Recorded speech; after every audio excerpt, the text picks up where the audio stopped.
Laptop के touch pad का different touches का more than 17 types of uses Windows 10 and 11 में। ये लैपटॉप का टच पैड है, कुछ लोग इसको लैपटॉप का माउस भी बोलते हैं। इसमें बहुत सारे लोग single click, double click, drag यही करते हैं। कोई लेफ्ट क्लिक, यहाँ लेफ्ट बटन, राइट बटन रहता है। जिनका राइट बटन नहीं होता इसको राइट बटन के हिसाब से यूज करते हैं और इसको लेफ्ट बटन के हिसाब से यूज करते हैं। टच पैड का टोटल 3 एक्शन होता है। एक होता है टच, जिसको कि क्लिक भी बोलते हैं, और दूसरा होता है स्वाइप और तीसरा होता है ड्रैग। ये जो टच होता है इसमें single click and double click होता है, जो कि सिंगल क्लिक में 4 तरह का टच होता है। 1 फिंगर से आप एक बार टच किए, इसको 1 फिंगर टच कहते हैं। 2 फिंगर से आप एक बार टच किए, 2 फिंगर टच कहते हैं। 3 फिंगर से आप एक बार टच किए, 3 फिंगर टच कहते हैं। एंड 4 फिंगर से आप एक बार टच किए, 4 फिंगर टच कहते हैं। और जो स्वाइप है उसको टच करके up down left right direction में मूव करने को आप टच करके 1 फिंगर में अगर टॉप या बॉटम या लेफ्ट या राइट डायरेक्शन में मूव किए, इसको 1 फिंगर स्वाइप, इसको 2 फिंगर स्वाइप कहते हैं, इसको 2 फिंगर स्वाइप, इसको 3 फिंगर स्वाइप कहते हैं और इसको 4 फिंगर स्वाइप कहते हैं। और प्रेस करके ऐसा खींचने को ड्रैग कहते हैं। ये है टोटल 1 फिंगर, 2 फिंगर, 3 फिंगर या 4 फिंगर टच या स्वाइप एंड ड्रैग का। इसका टोटल यूज हम मोर देन 17 टाइप्स ऑफ, चलिए देखते हैं। 1 फिंगर टच से आप कोई भी फाइल फोल्डर को सिलेक्ट, एक्टिवेट या डिसिलेक्ट या डीएक्टिवेट कर सकते हैं। ये सिंगल क्लिक से होता है। अगर डबल क्लिक करते हैं तो वो ओपन होता है। मैंने सिंगल टच किया तो ये फोल्डर सिलेक्ट हुआ, मैंने सिंगल टच किया सिलेक्ट हुआ, सिंगल टच किया सिलेक्ट हुआ। लेकिन वही सिंगल टच में अगर मैंने 2 बार क्लिक किया सिंगल में तो ये ओपन हो गया। टच से सिलेक्ट हुआ, एक्टिव हुआ, डिसिलेक्ट हुआ या डीएक्टिव हुआ या ओपन हुआ या क्लोज हुआ। ये था सिंगल फिंगर का टच, 1 फिंगर का टच। 2 फिंगर के टच से राइट क्लिक होता है। आपको राइट क्लिक करने की जरूरत नहीं है। ऐसे आप 2 फिंगर टच अगर करेंगे तो ये देखिए राइट क्लिक हो गया। कहीं पे भी फोल्डर के अंदर भी अगर फोल्डर आप खोले और फोल्डर के अंदर भी आप 2 फिंगर टच किए तो ये राइट क्लिक हो गया। कहीं पे भी आप 2 फिंगर टच करेंगे तो आपको वो राइट क्लिक हो जाएगा। 2 फिंगर टच से आपका राइट क्लिक होता है। 3 फिंगर टच से कॉर्टना ओपन होता है और कॉर्टना जो कि एक सर्च बार या हेल्प मेनू है विंडोज 10 एंड 11 का। इसमें आप कोई भी एप्लीकेशन या कोई भी चीज आप सर्च कर सकते हैं ओपन करने के लिए, तो टाइप करके यहाँ सर्च कर सकते हैं। ये 3 फिंगर टच से होता है और फिर अगर बाहर आप 3 फिंगर टच किए तो ये क्लोज हो जाएगा। और 4 फिंगर टच से आपका ये जो साइड में ये बॉटम राइट कॉर्नर में कहीं पे भी आप 4 फिंगर टच करिए, वो नोटिफिकेशन मेनू आपका ओपन हो गया, जिसमें कि आप कैलेंडर या नोटिफिकेशन या डेट टाइम सेटिंग सब कर सकते हैं। फिर से आप बाहर अगर 4 फिंगर टच करेंगे वो क्लोज हो जाएगा।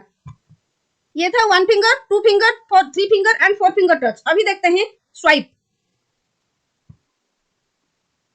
1 फिंगर स्वाइप से mouse pointer up down top bottom direction में मूव होता है। आप ड्रैग करके कॉपी या मूव कर सकते हैं।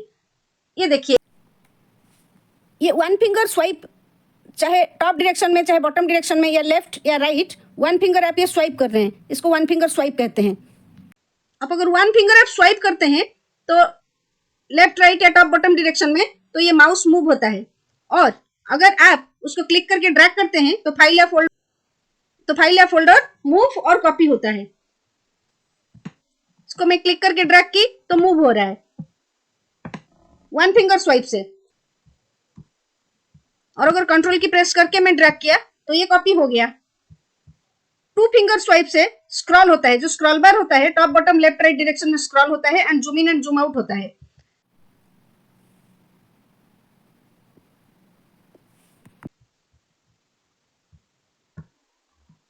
ये देखिए, मैं 2 फिंगर अप ले रही हूं तो इधर रो नंबर पे आप मार्क करिए। ये स्क्रॉल आउट मीन स्क्रॉल होता है, ये up and bottom top and bottom direction में स्क्रॉल होता है। और ये कॉलम नंबर पे रख के मैं अगर लेफ्ट राइट डायरेक्शन में 2 फिंगर को स्वाइप कर रही हूँ तो ये लेफ्ट राइट डायरेक्शन में स्क्रॉल हो रहा है। उसी तरह अगर कोई भी कोड एडिटर में ये बहुत सारे फाइल खुला है, यहाँ पे अगर नेक्स्ट फाइल में जाना है तो यहाँ पे लेफ्ट राइट डायरेक्शन में मुझे स्वाइप नहीं करना है। 2 finger top and bottom direction में अगर मैं ऐसे स्वाइप की तो ये टॉप एंड बॉटम डायरेक्शन में स्क्रॉल हो रहा है। टॉप एंड बॉटम डायरेक्शन में स्वाइप की तो 2 फिंगर को तो ये स्क्रॉल हो रहा है। उसी तरह अगर मैं 2 फिंगर को स्वाइप कर रही हूँ, स्ट्रेच कर रही हूँ 2 फिंगर को,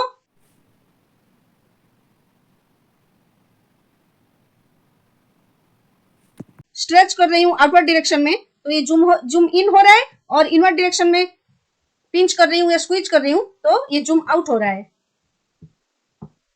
3 फिंगर स्वाइप का फर्स्ट यूज देखेंगे। कोई फाइल या फोल्डर पे काम कर रहे हैं, 3 फिंगर को आप ऊपर की तरफ स्वाइप करेंगे तो मैक्सिमाइज हो जाएगा, नीचे की तरफ स्वाइप करेंगे तो वो मिनिमाइज हो जाएगा।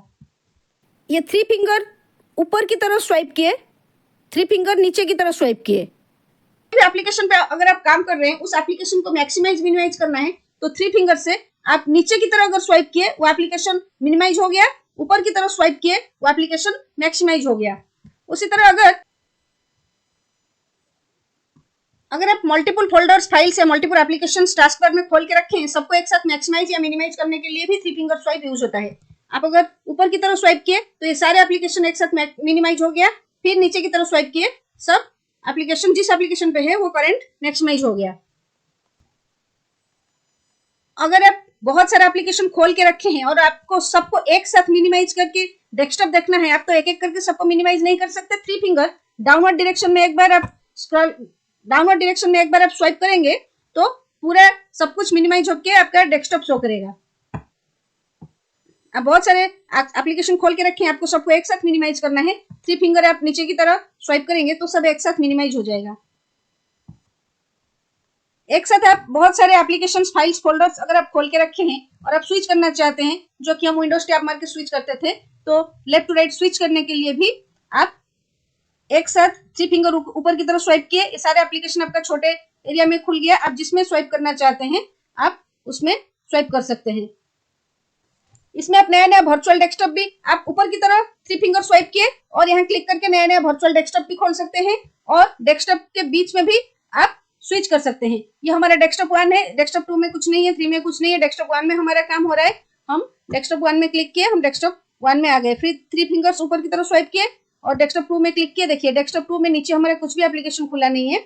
फिर हम 3 फिंगर्स ऊपर की तरफ स्वाइप किए और डेस्कटॉप 1 में क्लिक किए, हम अपने इस सारे एप्लीकेशन हमारे नीचे खुला है, हम डेस्कटॉप 1 में आ गए।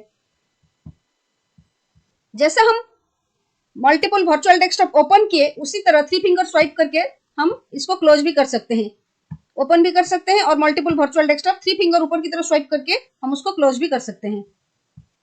और हम स्क्रीन को स्वाइप करके left to right different apps के अंदर भी जा सकते हैं। ऐसे हम लेफ्ट टू राइट कोई भी ऐप के अंदर जाना है उसमें जा सकते हैं। ये 4 फिंगर ऊपर की तरफ स्वाइप किए, नीचे की तरफ स्वाइप किए, 4 फिंगर लेफ्ट को लिए, 4 फिंगर राइट को लिए। ये 4 finger swipe left to right होता है, टॉप टू बॉटम नहीं होता है। इसमें अगर आप मल्टीपल वर्चुअल डेस्कटॉप क्रिएट किए हैं, वो डेस्कटॉप के बीच में स्वाइप करने के लिए यूज होता है। ये देखिए हम लेफ्ट टू राइट स्वाइप की, मैं डेस्कटॉप 2 में आई, फिर लेफ्ट टू राइट स्वाइप की, डेस्कटॉप 3 में आई, फिर right to left reverse desktop में, फिर राइट टू लेफ्ट। ये राइट टू लेफ्ट या लेफ्ट टू राइट होता है, ये मल्टीपल डेस्कटॉप के बीच में जाने के लिए होता है।